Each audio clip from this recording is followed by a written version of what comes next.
Hey, what is up, everybody? This is Stevie Breach coming to you here today. We are sitting here on my lunch, about to eat some spaghetti, talking about Big Cass. And honestly, I'm really surprised about this. I found out by my good buddy Mike, Wwe the Pinko, Wrestling Text News, sending me this, just basically saying that Big Cass got released. I'm not going to come out here and say that Big Cass is a singles wrestler, is one of my favorite guys in WWE. I honestly find him quite boring.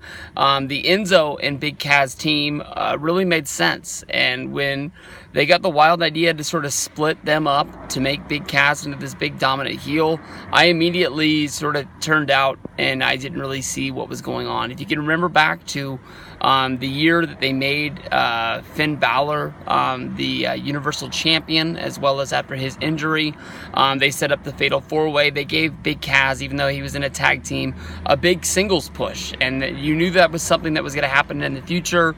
They needed a babyface to put in that spot, and it worked, and he got over. But for some reason, WWE wanted to make him into a huge heel and had him beat up Enzo. Everybody felt sorry for Enzo. And they started, well, they didn't even go right into a feud. They had Enzo apologize to him. It looked like they were going to reunite, only for Big Cass to beat him up yet once again. Of course, once Enzo and Big Cass, they would have their big singles match to sort of settle the score. Big Cass came down with an injury. Enzo ended up leaving Monday Night Raw and going to 205 Live, where he immediately became a huge heel for that whole brand, separating himself from everybody that sort of created real life heat for him, to the point where he got released from the company because nobody was liking him, and then he was getting in a lot of trouble outside of what was going down. I think that WWE is losing a guy that I think they had major plans for. I know that a lot of people are pointing to over a month ago when they started the Daniel Bryan versus Big Cass feud, and Big Cass beat up the little guy, and a lot of people were reporting that it went a lot further than it was supposed to. The little guy was just supposed to get a big boot from Cass and be laid out, but instead Big Cass wanted to make him into that big monster heel, drop down and beat the living tar out of the guy.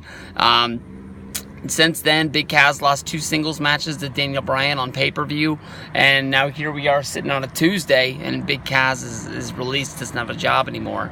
Immediately, the first thing I could think of for Big Cass is it's not going to be that bad for him.